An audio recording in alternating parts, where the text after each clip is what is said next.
हो गया ना? तब मोर कहने जानता सामने वाले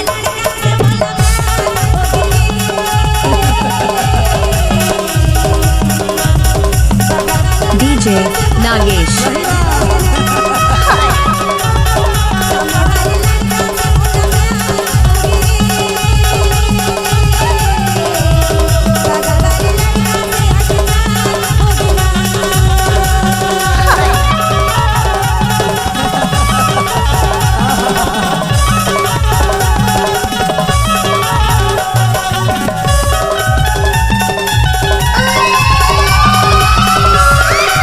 DJ Nagesh Najuri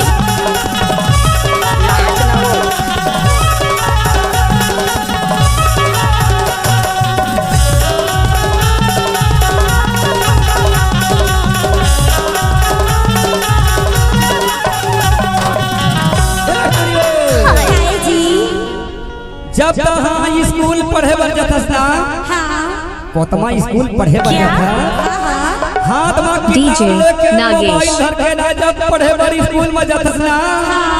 तोर पीछू पीछू आता गब सही में कहा था 16 17 के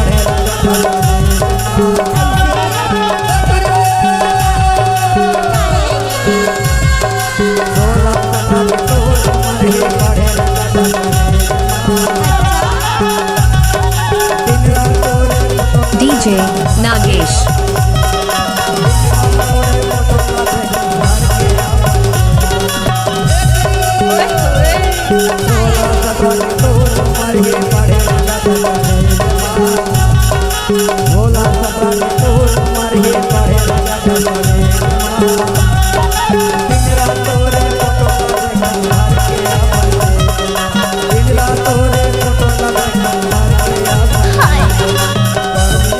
DJ